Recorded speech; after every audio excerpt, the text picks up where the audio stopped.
All right, long form true love criteria.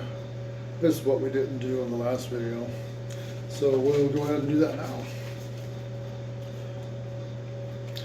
True love criteria A. Lovers should have similar values about what they think is important according to heart, mind, body, and soul. Sharing similar values is essential to long-term healthy relationship that can withstand the natural trials of life. Firstly, before the assessment of potential compatibilities, the terms for heart and soul must be defined in a simple manner. For example, the soul could be defined as an omni-cosmic consciousness of the universe of no beginning or end, and heart could be defined as the expressions of subconscious beliefs. The terms for such things that aren't even things can and do vary greatly from person to person. The mind intellectual compatibility is an ability to have meaningful conversations about what kind of values are being placed on time spent, time invested, money spent, money invested. Body, physical compatibility, a potentially critical aspect of a healthy romantic relationship. This is, of course, sexual compatibility, along with a shared attitude of health and fitness. However, whether it be about heart, mind, body, or soul, proper compatibility in any relationship must include a truly honest respect of each other's beliefs or belief systems. It's important to note that no two people will ever have perfectly identical values, and also life and death can change one's views without warning. Criteria B. Lovers should consider if their purposes and goals can and will mesh and mutually support each other's position into a unified mission. There must be a time in one's life, preferably, but not always, a time of aimlessness, a wandering in every sense of the word, to hopefully discover and choose a reason or reasons to be alive, a meaning and purpose for one's own life. It seems best if done throughout the late teenage years to mid-20s, but this is not a package that everyone fits into. Soul searching can be done later, much later, and even at the end of someone's life. It can be in a few years, a few months, or even just a few moments. People that have found their purpose and mission for their lives have a keen sense of what is and is not negotiable about how their time is invested. When purposes do align, their plans and goals will naturally support each other's growth that will provide a synergy of encouragement for each other's successes rather than a dampening of each other's light that causes excessive conflict. That's why clarified values, along with compelling reasons for why those missions and purposes are chosen. However, as with most things in life, there is not an exact rule that fits all situations, just as it's not wrong for a couple to search out a life's purpose together. It is still of utmost importance to clarify values, passions, and priorities of how time is spent and invested.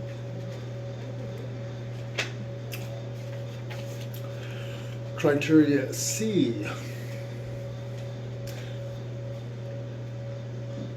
Lovers should prioritize communication and develop listening skills with manners of speech. The third criteria for true love is not just about hearing the words spoken, rather it is an understanding of nonverbal cues and empathizing with with the speaker's emotions. It is an acquired talent of a well-cultured, cultivated, open, and receptive mindset. It is a wholehearted understanding. Prioritized means scheduled. There needs to be a strong emphasis on quality of communication within all relationships, especially family and even more so of lovers. The number one reason for divorce in the United States are money issues and infidelity. However, not the root of the problem. But the seed of the downfall is, in fact, unforeseen and unacknowledged incompatibilities that hinder and toxify the relationship, eventually killing the love that was growing there and making for a dead-end relationship. This risk is unavoidable, but it can be greatly minimized with superior listening skills and manners of speech. Not interrupting when others are talking, empathizing with the loved one's emotions wholeheartedly, all the while paying attention to body language, tone of voice, and facial expressions. It is an ongoing process of connecting with your loved ones. It's a never-ending learning and adapting process.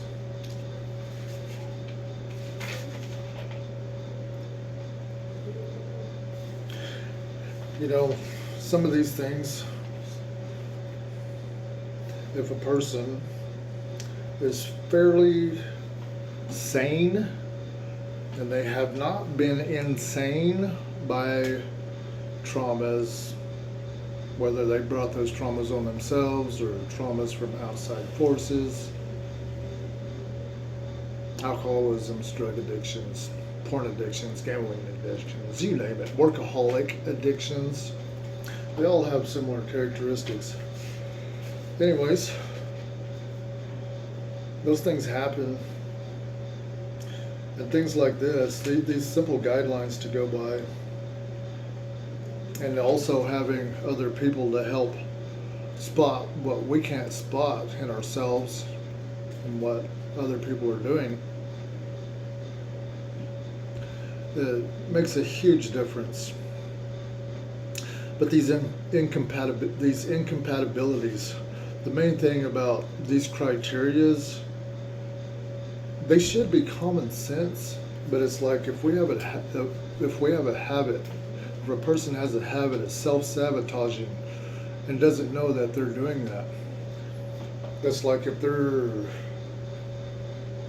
a lack of better terminology, self-esteem. I use the word of self-esteem. I guess self-worth would be, if that is pretty low, and it's been low from childhood through teenage years to the 20s through the 30s, yeah, there's some serious issues there.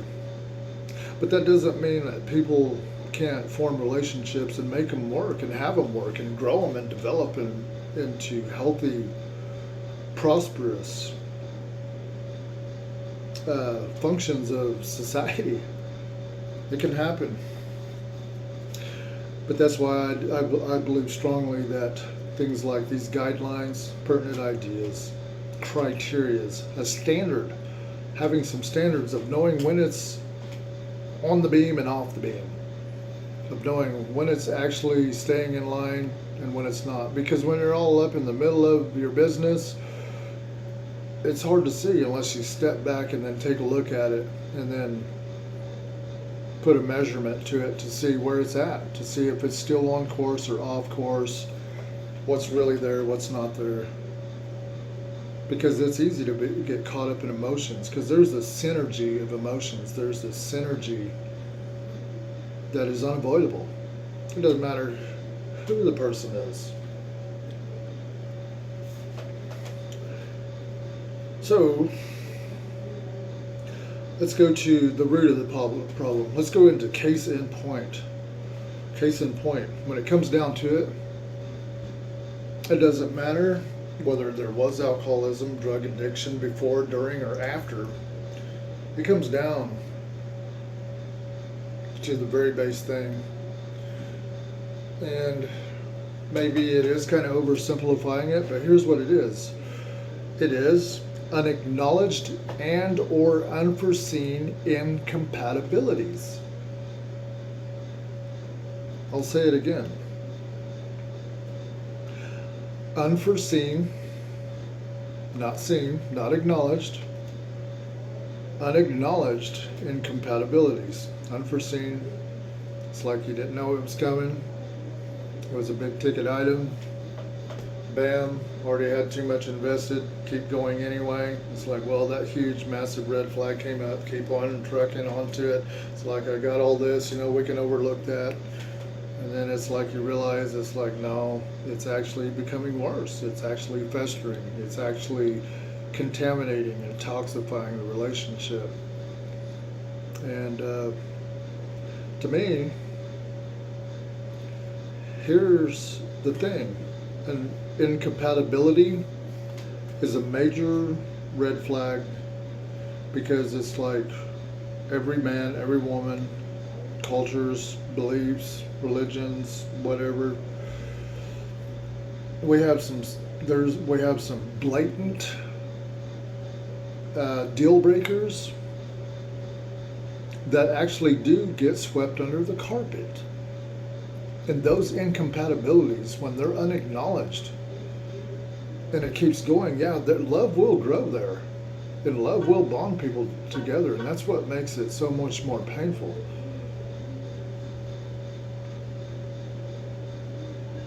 And I know this personally, and I know this from my own personal data. Now, this might not fit into everybody's situation. However, the study I've done on myself, and continued study, and still do, these researches that I do, I can see it on other men just plain as day. The more I can see it in myself, and the more I identify it in myself, and the more I pinpoint it, the more I can magnify it and see it better, the more it's more blatantly obvious. Because everyone's opinion, or you could say the way they're cultured, the way they believe. Okay, like for example, let's take it into some really sensitive area. Let's talk about unconditional love. Like for me, I don't believe in it. I do not believe in unconditional love. Now, I believe there is something that could be going to that category, like what I have for my offspring.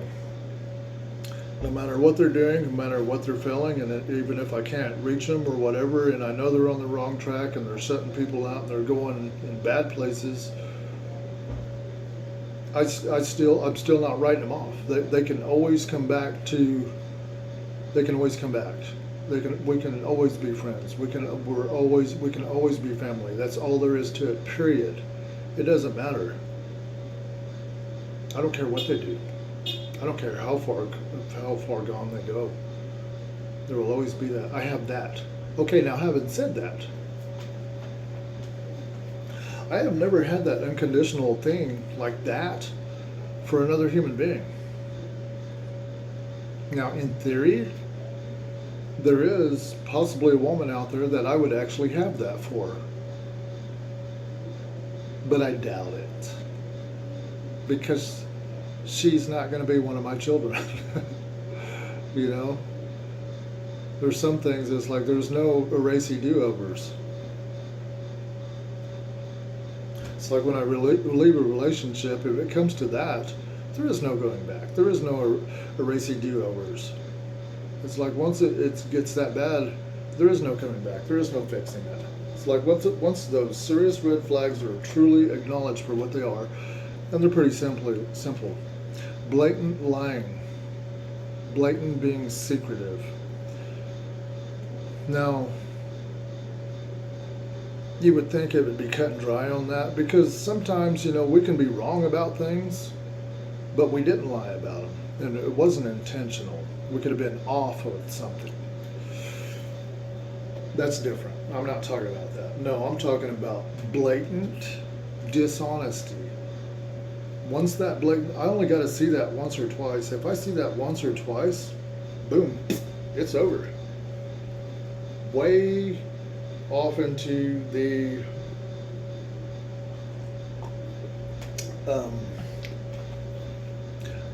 past the edge of friend category. Not even in a friend category. Just barely, just a smidge microscopic drop of dignity for that person as a human being, and that's it. And they can never come back.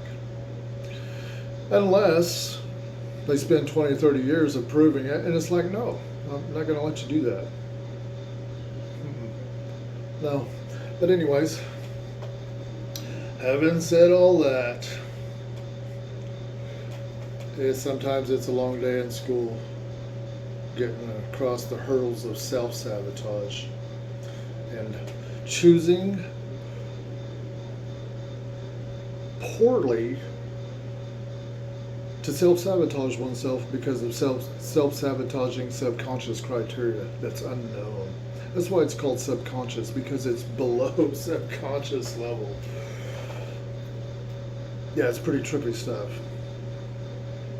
Anyways, so that concludes Volume 1. Like I said, this is not into production. And it's all about introspection, and it's all about getting eyes on a situation from other people's point of view.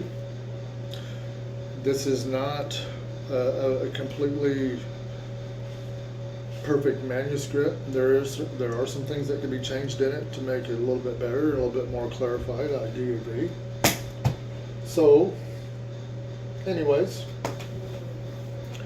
that concludes this YouTube video for today, and that ends True Love Papers Volume 1.